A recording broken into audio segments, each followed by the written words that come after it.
ध्यानाभ्यास के इस दिव्य अनुष्ठान में आपका हृदय से स्वागत है, अभिनंदन है, अभिवादन है।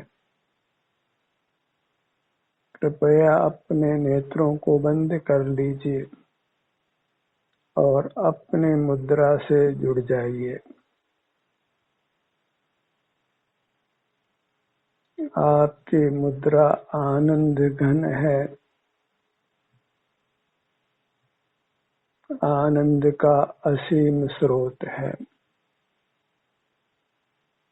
और यह अंतर्दृष्टि से आपको अनुभव में आती है। सिर से पैरों तक यह मैं हूँ और यहाँ आराम या वेदना की जो भी स्थिति है उसका हमको अनुभव होता है। यह अनुभव ही करते रहना है। अपने अमूर्त शरीर के स्वास्थ्य को ही हमको भोगना है और यह भोग ही धर्म ध्यान कहलाता है। क्योंकि जीव आनंद भोजी है, इसलिए अपने सन्मुख होकर वह आनंद को भोगता है।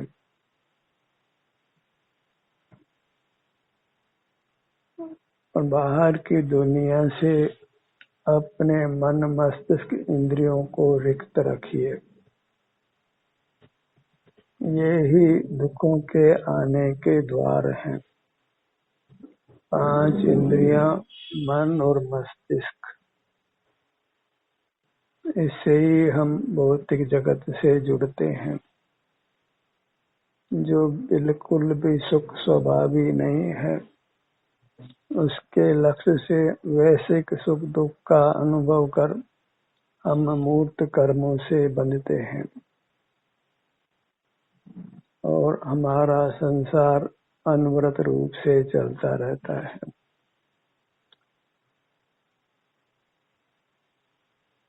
अब हम अपने सन्मुख कैसे रहें, यह सब कुछ हमको ही देखना है। हमें इसका अनुसंधान करना है।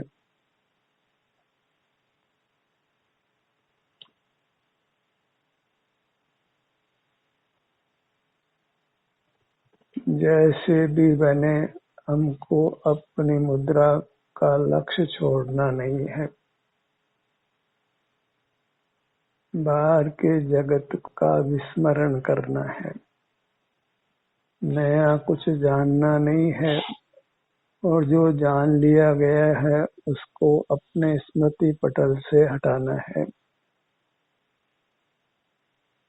और उसका एक ही उपाय है कि हम अपनी शरण में रहें, अपनी मुद्रा की शरण में रहें, उसके सन्मुख रहें।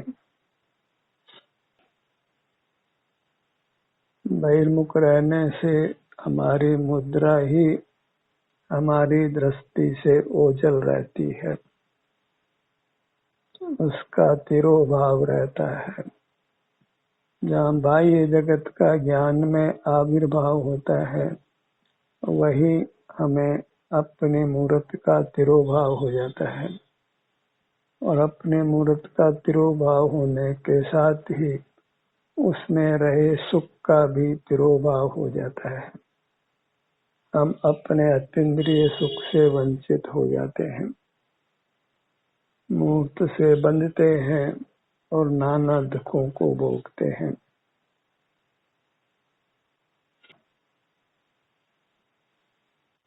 अपनी मुद्रा ही लक्ष्य में रहे, इसके लिए हर संभव प्रयत्न करना है।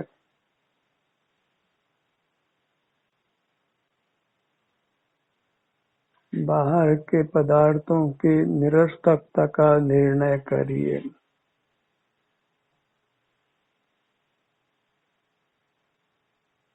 जहाँ कसाई मंद होती है तो अभी का साधन है, तो अगले पल का साधन वह नहीं करता है। अगले पल का साधन स्वयं पुण्य योग से मिलने वाला है। बाह्य साधनों को जुटाने के बजाय अपनी मूर्त को ही जुटाना है, क्योंकि वही एकमात्र सुखदाता है।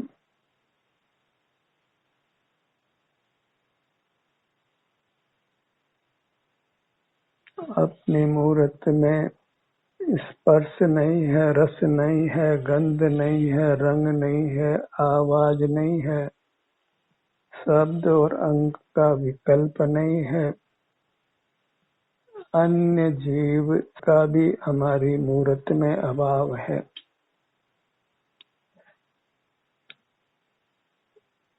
अपनी मूर्त में आप ही है।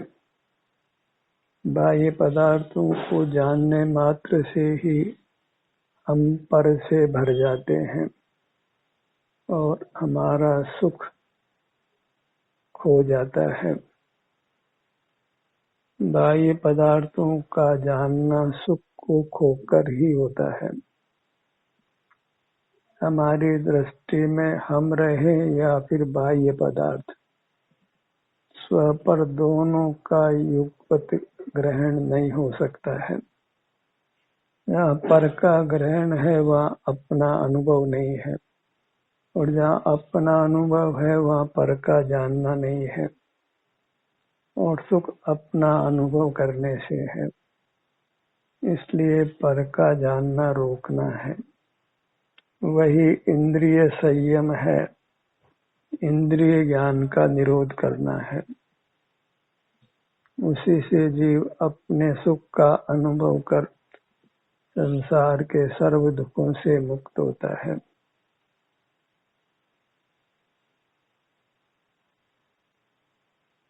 अंतर यात्रा करने के लिए कुछ समझने की आवश्यकता नहीं है, किसी से प्रेरणा की आवश्यकता भी नहीं है। बस अंतर्दृष्टि करने मात्र से ही अंतर यात्रा प्रारंभ हो जाती है। अपने विभिन्न भागों का संवेदन फिर अपने आप ही होने लगता है। काम इतना ही करना है कि बाहर का देखना जानना बंद कर अपना मुख अपनी ओर करना है। आगे का काम फिर स्वमेव होता है। अपना मुख अपनी ओर करने के बाद यदि हम परमुख नहीं होते तो परमात्म दशा को पा लेते हैं।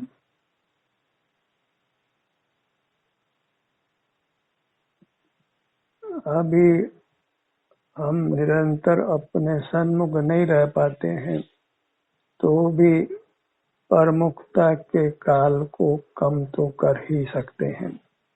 शीघ्र शीघ्र लौटकर अपने सन्मुख तो हो ही सकते हैं।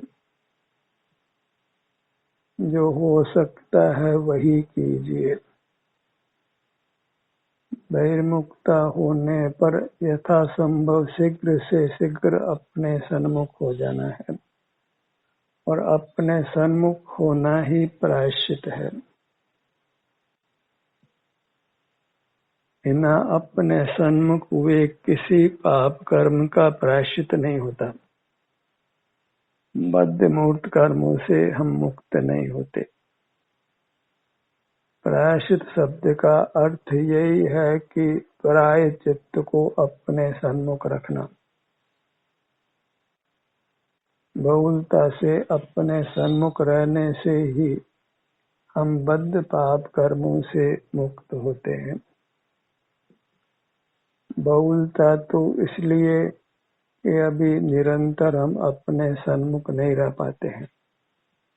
तो अभी तो यही प्रयास करिए कि हम अधिकांश समय अपने सन्मुख रहें, शीघ्र शीघ्र अपने सन्मुख हों। बहिर्मुखता होने पर यथासंभव शीघ्र से शीघ्र लौटकर अपने सन्मुख हो जाएं। दुखों से मुक्त होने की और कोई विधि नहीं है। अन्य सब उपाय हम अनंत बार कर चुके हैं। बाहर की अनुकूलता जुटाने का हमने हर संभव प्रयत्न किया है। एक ही प्रयत्न नहीं किया कि अपने सन्मुख आकर ठहरे नहीं हैं।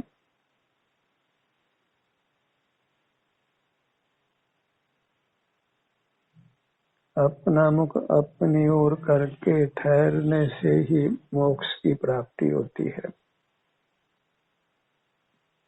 यह ठहरना ही महत्वपूर्ण है।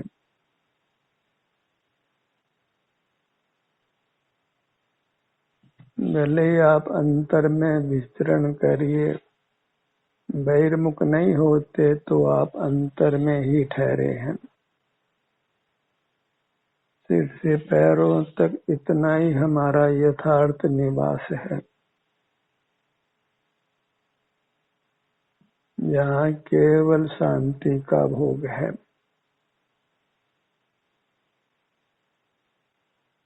उत्तम स्वास्थ्य का भोग है।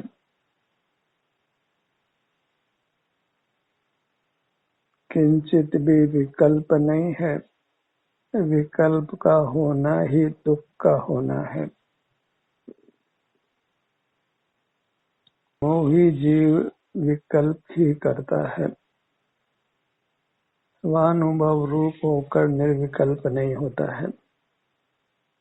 हमें यही फैसला करना है कि विकल्प करना है कि निर्विकल्प रहना है।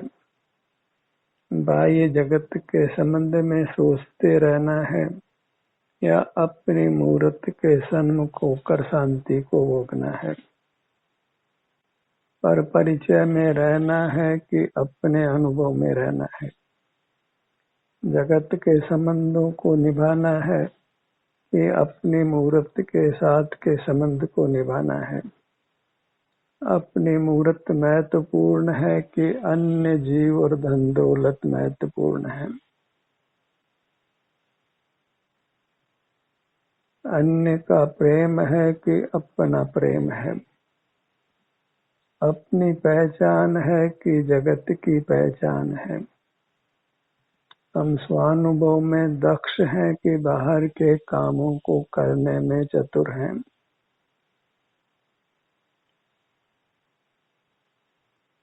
जगत से यश प्राप्त करते हैं या अपने को अपने में प्रसिद्ध करते हैं।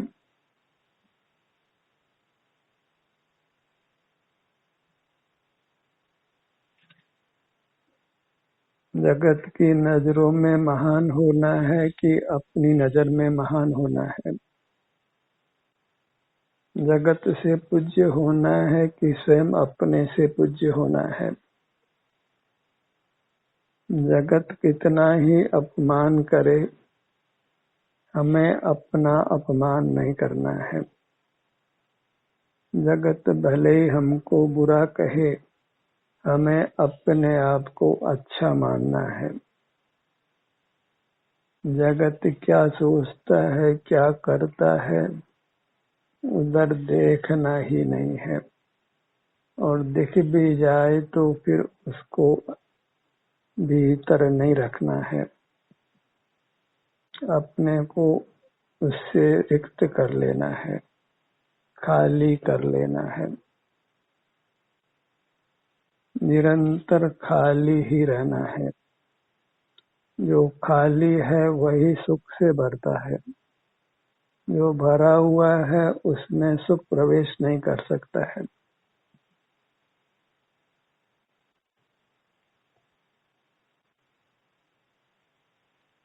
जगत के बारे में हमें इग्नोरेंट ही रहना है, वही आनंद को भोगना है। Knowledge is sin, ignorance is bliss. जानकारियां सब पाप रूप हैं और अनजान रहना ही आनंद है। जगत के बारे में अनजान रहिए, फिर आनंद ही आनंद है। और जगत को देखते जानते हैं तो वही पाप है।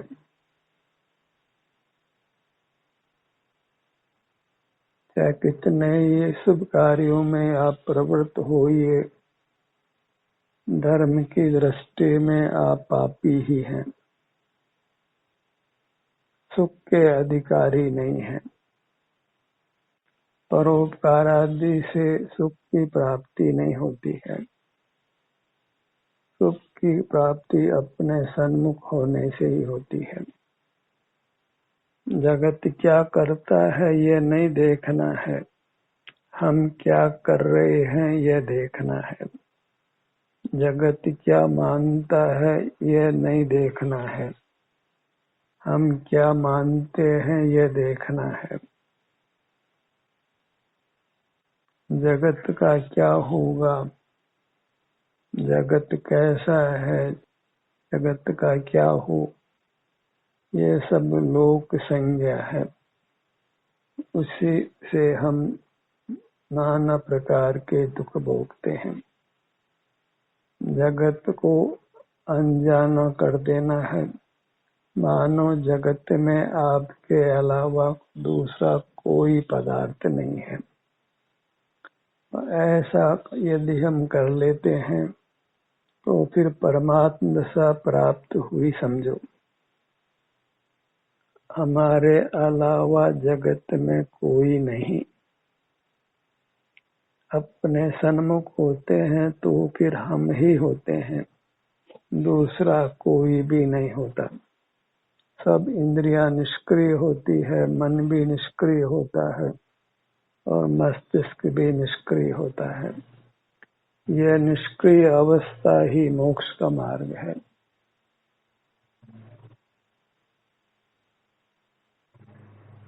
अपनी मूर्त जो शब्द रहित है, अंक रहित है, मूर्तता से रहित है,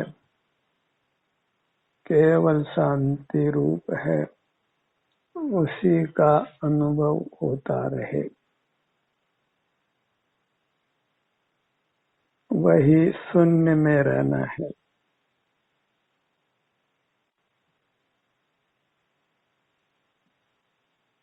लोक में भी अपने घर में कोई दूसरा रहता हो तो अपना प्रवेश नहीं होता है।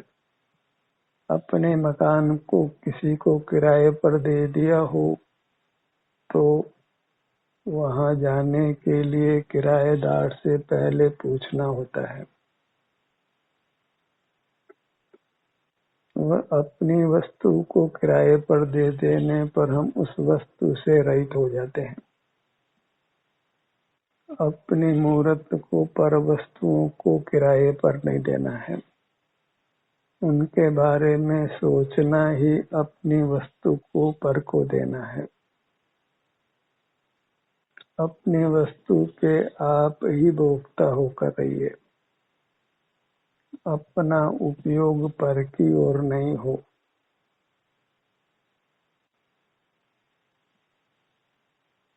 जहाँ पर की ओर उपयोग होता है तो अपनी मूर्त को हम खो देते हैं, फिर दुख ही बाकी रहता है।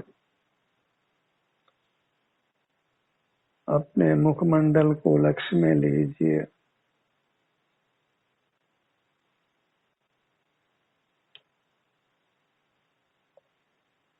गर्दन का भाग, धड़ का भाग, दोनों भुजाएं, दोनों पैर, इतना ही हमारा स्वरूप है। इसको फिर छोटे विभाग करके हमने अनुभव में लेना है।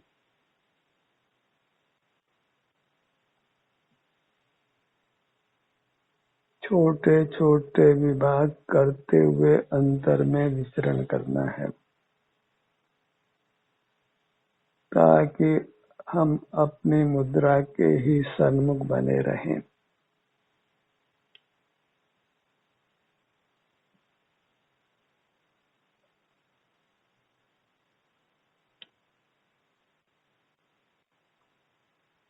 पांचों इंद्रियों को निष्क्रिय करना है।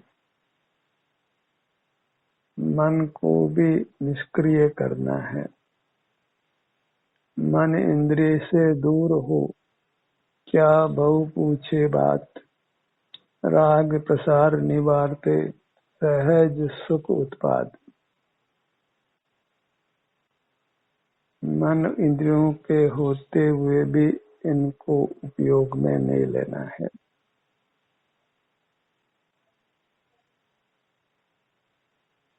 घर में प्रचुर धन हो तो भी वास्तव में वह उपयोग में लेने योग्य नहीं है।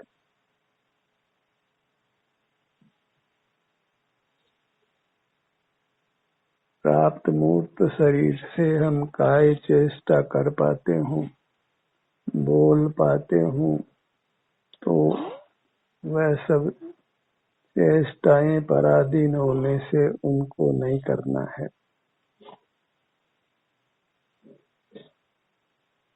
केवल अपनी मुद्रा जो अमूर्त है उसी के सन्मुख रहकर उसको रिक्त रखना है, बाह्य जगत के ज्ञान से रहित रखना है।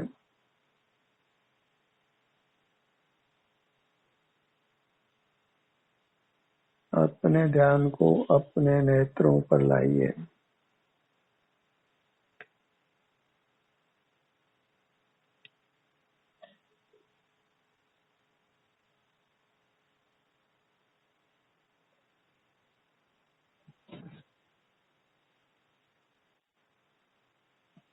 सबसे अधिक उपयोग हम नेत्रों का ही करते हैं। तो नेत्रों पर जय पाना ही प्रधान है। उसके बाद सबसे अधिक प्रयोग हम वचन का करते हैं, तो मौन रहना है। ये तो प्राथमिक शर्तें हैं। नेत्रों को बंद रखना और किसी से कुछ बोलना नहीं है, मौन रहना है। इन दो शर्तों की अनुपालना करने के बाद ही हम अंतर्मुख रह सकते हैं। बाहर का जरा सा काम याद आते ही हम नेत्रों को खोल लेते हैं और आसपास जो भी व्यक्ति हो उनसे बोलने लगते हैं।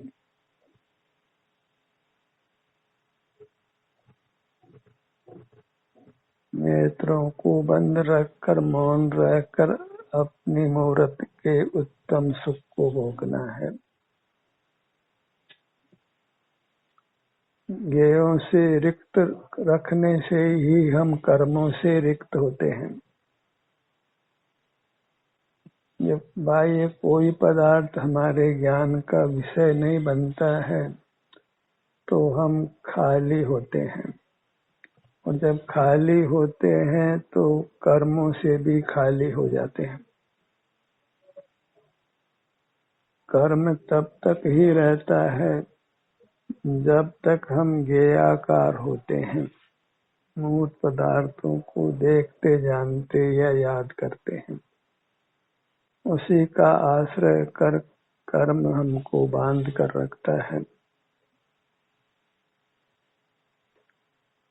तो बाह्य पदार्थों को देखना जानना ही पाप है, जिससे अमूर्त कर्मों से बंध कर दंड भोगते हैं। बाहर प्रतिकूलता, भीतर शरीर में दुख।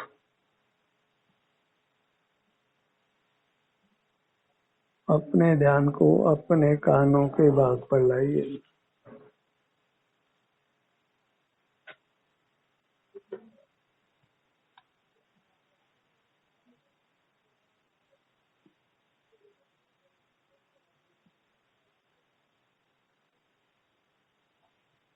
जगत में कितनी ही आवाजें हों, पर हमारे ज्ञान का विषय नहीं बने तो उस आवाज संबंधी राग द्वेष नहीं होता है।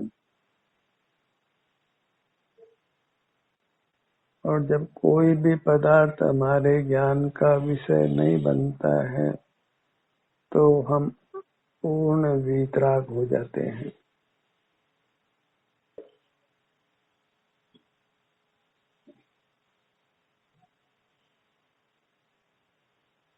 अपने ध्यान को अपनी नासिका पर लाइए।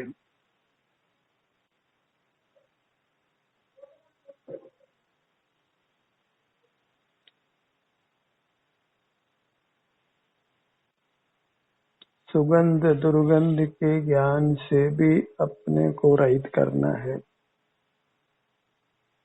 उसका भी वही उपाय है कि अपनी मुद्रा के सन्मुख रहना है। अपने ध्यान को अपनी जिह्वा पर लाइए।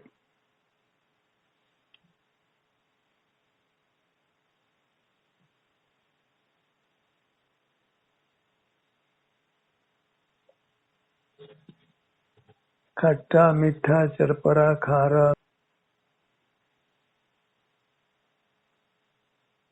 ये सब स्वाद मूर्त के हैं और सुख से रहित हैं, फिर भी उनको विषय बनाते हैं तो वे सुखद दुखद अनुभव में आते हैं। तो उनको विषय नहीं बनाना है, तभी उनके प्रति राग द्वेष समाप्त हो सकता है। स्पर्शन इंद्रिय का विस्तार अपनी पूरी मुद्रा में है। तो पूरी मुद्रा से ही युक्त रहना है। कम से कम एक स्पर्शन इंद्रिय तो जीव के सदा होती ही है। स्पर्शन इंद्रिय के ज्ञान मात्र होने पर भी जीव संसार में पूरी तरह बना रहता है। किसी भी इंद्रिय से हमने ज्ञान नहीं करना है। जब मूर्त को नहीं जानते हैं तो विचार करने के लिए मन को कोई विषय नहीं रहता है और मस्तिष्क में भी कोई ज्ञान स्टोर नहीं होता है। स्मृति में कुछ भी नहीं रहता है। मेमोरी खाली करते हैं।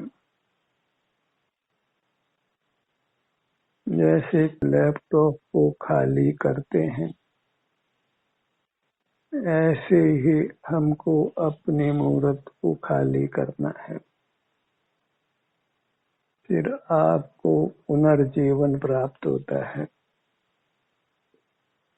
परमात्म दशा प्राप्त होती है और आप अनंत काल तक सुख से रहते हैं।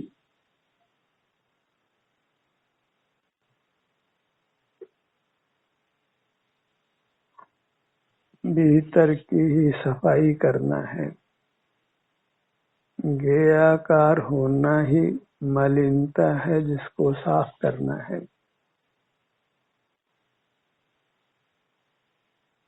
हमें बस आनंद के अनुभव रूप रहना है और वह आनंद भी अपना है, अपनी मूर्त का है। वही सातिशय है, निर्दोष है, उसको भोग कर ही हम निर्बंध रहते हैं, दुखों से मुक्त रहते हैं। अपनी मूर्त का ही सुख भोगते हुए रहिए। बाह्य किसी पदार्थ को ज्ञान में नहीं आने देना है।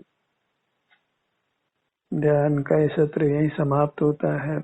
आपकी सहभागिता के लिए धन्यवाद।